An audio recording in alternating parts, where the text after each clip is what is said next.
name's Jamie Smyth. I'm the host of Future Renaissance. I've been having conversations recently with people about things like honesty, respect, community, talking about some bigger picture items like climate change, sustainability, income disparity. Really kind of talking about those things that we think of when we think about what our values are. And one thing that I keep finding through these conversations is, just like myself, a lot of people are struggling to really stay true to those values. Now, I don't know what the cause of that is and why we're having this struggle, but I can say from experience that it doesn't appear to come from any lack of understanding, belief, or desire to follow through with them. What I want to do here is sit down with people and have conversations with them about their values, where they come from, how they follow them, and the struggles that they're having. Hopefully, through these conversations, we can come up with this mutual understanding of what it's going to take to really live truly authentic lives. Today, my guest is Kyle Moredock. Kyle and I met 2 years ago after he had left Amazon to go and start his own business. We're going to talk to him today about his values, where they come from, how they've guided him, and how they help him actually get through the struggles of creating your own business.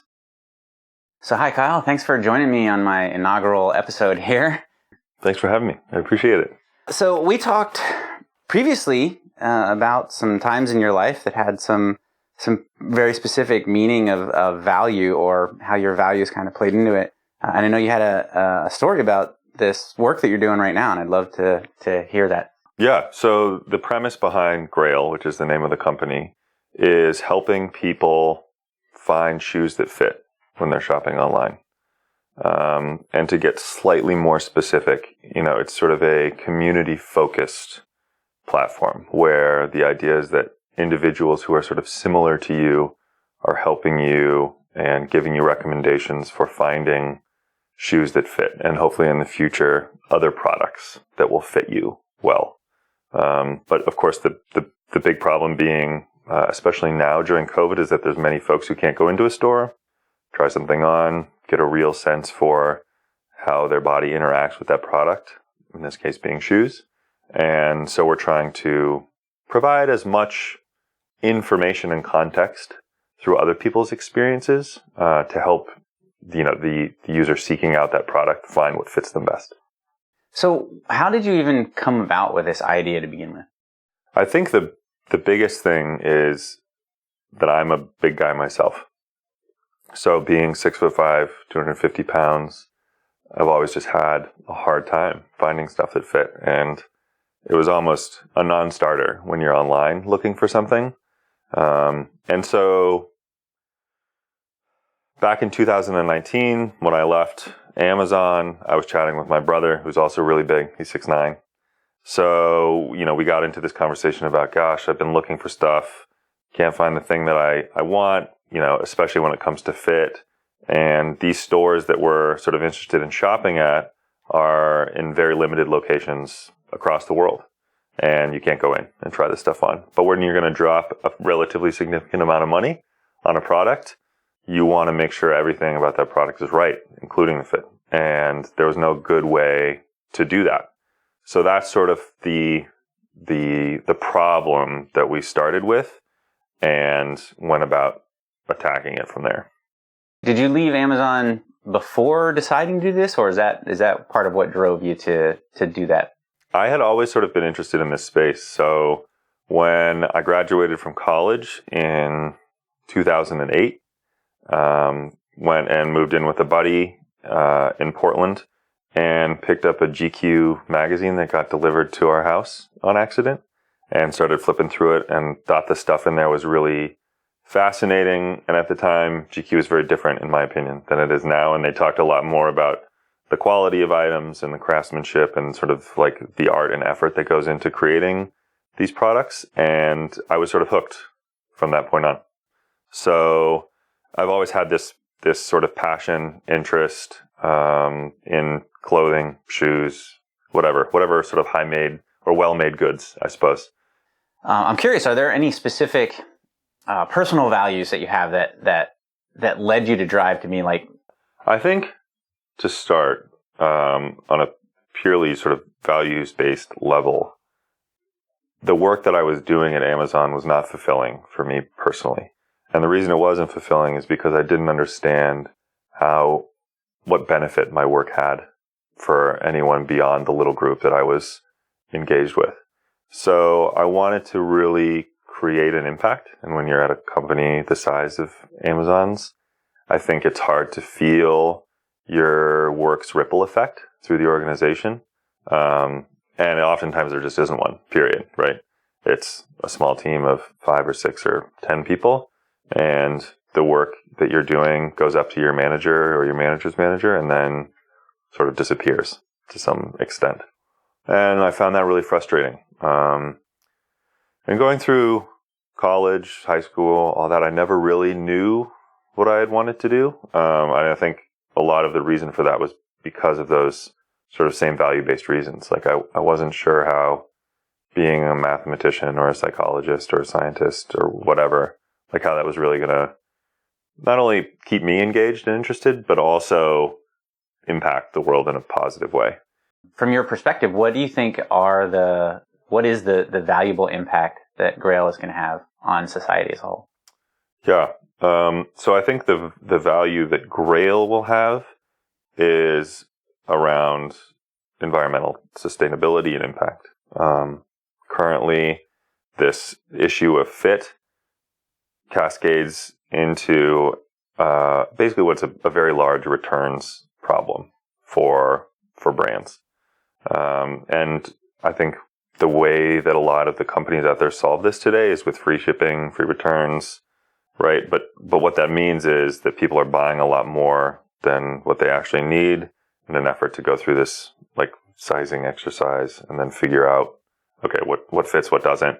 And then they're either returning the item after trying it on, or they're throwing the item in the back of their closet, and you're getting a lot of stuff that just sits, right? And if it goes back and let's say the brand determines that it's no longer viable to resell, then, it gets trashed. 10% of all returns just like end up in a landfill or get burned.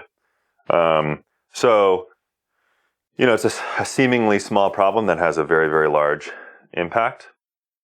And I feel like solving this problem, although you're not marketing in this way, the ultimate goal is to really lessen the environmental impact of the fashion industry, which sits number 2 behind oil and gas in terms of like total impact on the environment. So it's a big, big issue, and this will put like a tiny little dent in the problem. But again, I want to be able to say that I did something positive. And then on a more granular level, the stuff or the brands that we're working with, the products that we're working with, again, I find really interesting. And the reason I find them interesting is because they last a long time. The focus on the product is that they're made very well, which is sort of how I think consumers should be thinking about products when they're making purchases. Like what's going to last me a long time? What did someone put a lot of time and energy and effort into to make this product worth my while? What benefits does it bring me in terms of like comfort and fit and style and whatever? But unfortunately, I think a lot of what the general consumer is after today is very what I'll call fashionable and short term. So there's big companies like Shine or Fashion Nova where they're coming out with new products literally every week. People are buying these products by the bucket load, and they're good for a month, 2 months, 3 months. I think the average person wears a garment 7 times before they throw it away. That's appalling to me, and that's got to be changed if we want to, again, make an impact. So, figuring out a way to, I don't know, like give these brands a bit of a pedestal and like educate people and encourage them to spend their money more intelligently, I suppose. Do you feel that your values have changed since entering into this endeavor, or did you bring those values with you coming into it? It's a really great question. I think they've changed is the honest answer. I came in with, I think, an eye towards something I was passionate about which was, clothing and shoes, and at a very high level realizing that we had a problem environmentally with all these products, but really wanted to. So number one, do something I thought that would make a positive impact, but number two, have it be something that I was passionate about and that I wouldn't lose interest in over a period of time when things get hard. But I think, the more obviously that you dig into something, the more you discover the problems associated with solving the issue of fit. And, the issue of environmental sustainability is something that comes up over and over and over and over again, and actually gets talked about way less than I think it should be. So that's, I guess, one thing. You learn a lot more along the way about a specific problem, and you sort of become like, oh, this is a much bigger deal than anyone realizes. So you almost become sort of more fanatical, or like you want to persist even more to figure it out. But then there's also the issues that sort of just business in general raises along the journey. Taking money from certain kinds of people, hiring certain kinds of people, trying to figure out like what you stand for as a business yourself. So, there's all the issues associated with that of course I had just no idea about upon starting the process. One thing I'm really curious about is if you know or have some thoughts on where those values come from. The things that I find most important now are maybe some of the things that I struggled with early on. I definitely wasn't a super authentic person early on in my life, just because I was so concerned with being liked by everyone. So that's something that personally I've struggled with my entire life, is really putting the priority on just being accepted by everyone that I'm around, which, as you know, is not possible. And it took me a long, long time to figure out how to adjust there. And I still don't know that I've done it, because I still worry a ton about what other people think of me, and often change behaviors based on who I'm around. But you sort of, I think the biggest thing is learning from people that you admire along the way. So those are the friends that I grew up with. All the people that I have close to me in my life now are people that I want to be like. They have sort of traits and characteristics that I try to emulate on a daily basis. What about your impact on the society at large, right? Mm-hmm. And that the larger culture? Yeah. Do you ever worry about the focus on revenue and growing the company potentially has what that impact has on society as a whole? Yeah, I think about it a ton. When I started Grail, I wanted to do something I felt like was going to make society better. And to this day, from what I've gathered, I think Grail still does that. It's better for brands, and not in a disingenuous way, because you're really contributing not only to like saving them money, but contributing to lessening the amount of waste that those brands produce. So that's a positive thing. On the user side or the consumer side, it's also less waste, right? It's less time being spent on things you don't want to spend time on. It's getting things that people are going to be happier with, and hopefully educating them in the process. I think the only thing that I struggle with a little bit is sort of promoting this sort of just too materialistic, I guess. It's not like wind farming or using algae from the ocean to create whatever. So, when you talk about shoes and when you're trying to create a solution around helping people find shoes, is what's going to end up happening just, making people think too much about shoes, which is sort of materialistic, right, at its core. So I do worry about that a little bit. And a lot of the incentives that you have to provide people, especially early on, to participate in your platform is to consume. Right? You have to say, like, we'll give you free shoes if you do this. We'll give you discounts on shoes. So there's lots of like consumption-based behaviors that go along with creating something like this, which is, it's not ideal, right? So the question then becomes, in the long run, is this going to have a net positive effect? And I sure hope it does. That's the goal.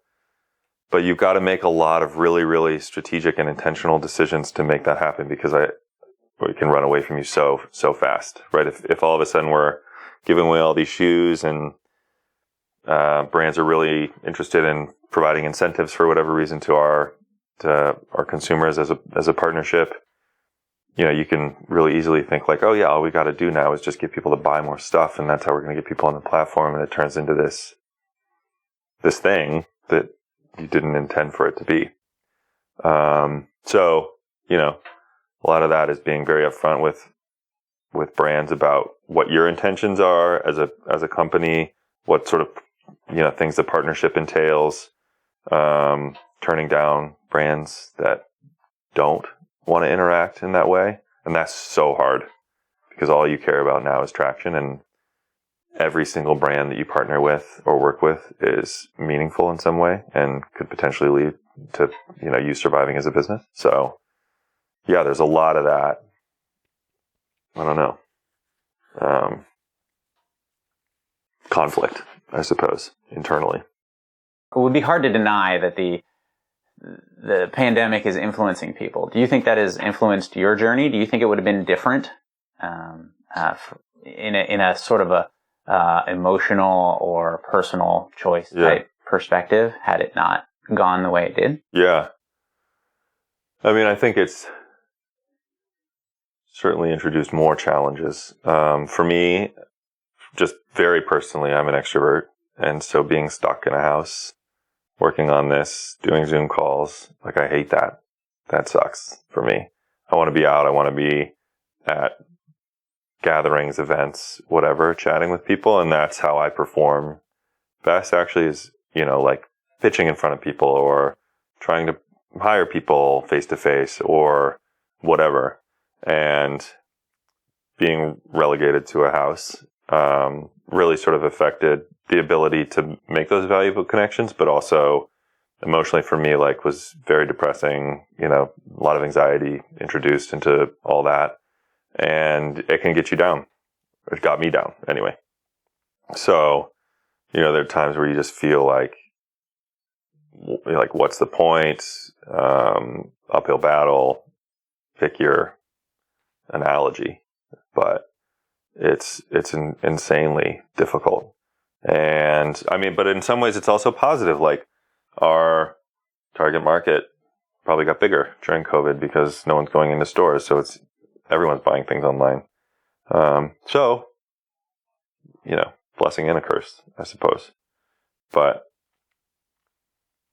I think the progress at Grail probably would have been accelerated to a greater extent had COVID not happened. Yeah. What do you think got you through those hard times? I would say it's probably two big things. One goes back to the passion. So thinking about, all right, so if I wasn't doing this, am I back at AWS? Am I working for whatever other tech company in Portland? I don't want to do that. I think I would probably be more depressed. So I get the opportunity to work on something that I'm interested in, and I'm still working with great people. So that was something I kept in mind consistently throughout the whole thing. And then, like, having the family support structure, massive. So my wife was, when I finished at AWS in 2019, my wife had recently graduated from her master's program. And so, I sort of held down the fort while she was in school, and then we switched when I decided to go and figure out the startup situation. So number one, really, really fortunate to have that opportunity to, like, I've taken 3 years almost to go do this.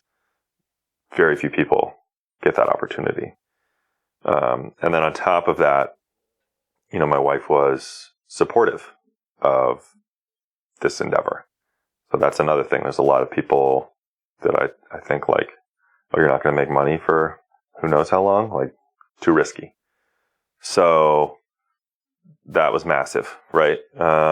And she took on a ton of extra work to allow me to do this and continues to do that. So that was huge as well. The other component was I had some really, really close friends who also started businesses at similar times. And so, we were able to sort of like commiserate with one another, which was super, super helpful. Because you really do feel like, especially for me during COVID, like you're on an island and no one else is going through this and woe is me. But it's great to be able to chat with other people and, sort of share these stories about how everything sucks. And that actually helps you pull through. It's just a little bit cathartic, I suppose. So, I think that support structure was massive. And I would be having a much harder time, I think. Maybe even not doing this if it weren't for them. Sounds like to me that's a lot about community, not just support structure, but more broadly in the community. Did you value community before getting into this, or is that something that kind of came along? Yeah, that's a later? Good call out. I guess I had never thought about it as like the community, but I think you're right. And I always have, valued that. We're also really lucky in that we have lots of family close by. So again, support structure, community, but we have so many people to lean on when things get hard. Again, very fortunate to have that. Not many people do, to the extent that we do. So I think it's super important to have that community in place without a doubt.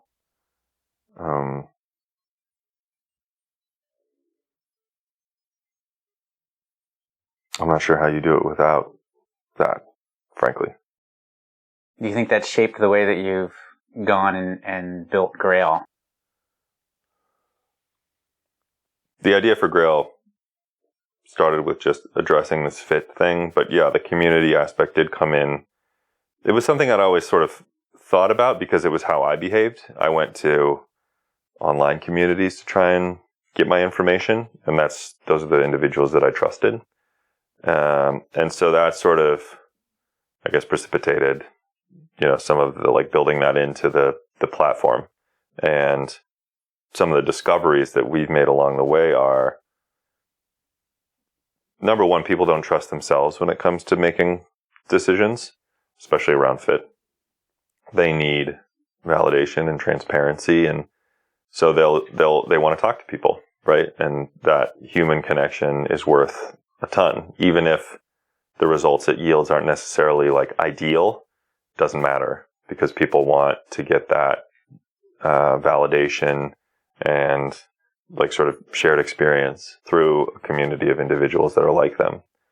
So we've very much integrated that into Grail and actually made it sort of, I guess, the crux of everything, all the interaction that happens, where we're sort of able to show you people that are similar to you, have similar interests, similar size characteristics, whatever.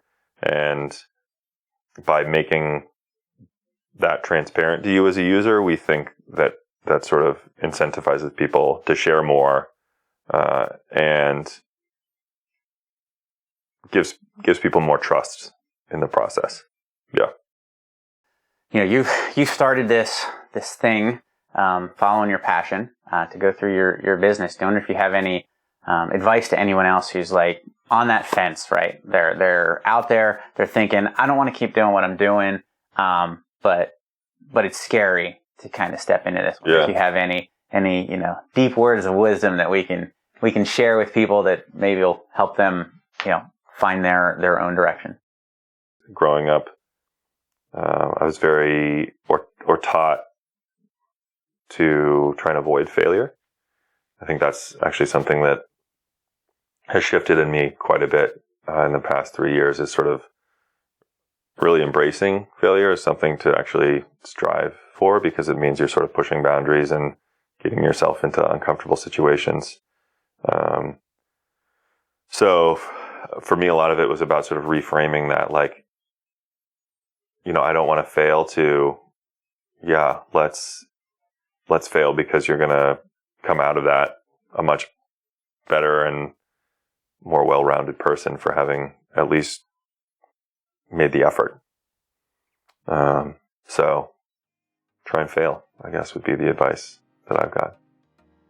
Awesome. Thank you. That's fantastic. That's a great little bit of advice. It's really great hearing from somebody who's out there doing it, right? Yeah. Taking the chance, taking the risk, going out there and doing this. So thank you again for being here. I really appreciate you taking the time to talk to me. I think I learned a few things. Hopefully other people who take a look at this will learn a little something, and maybe you'll take some of these thoughts back to yourself and kind of learn a little something from it as well. So that's awesome. Yeah, thanks for the opportunity. Appreciate it.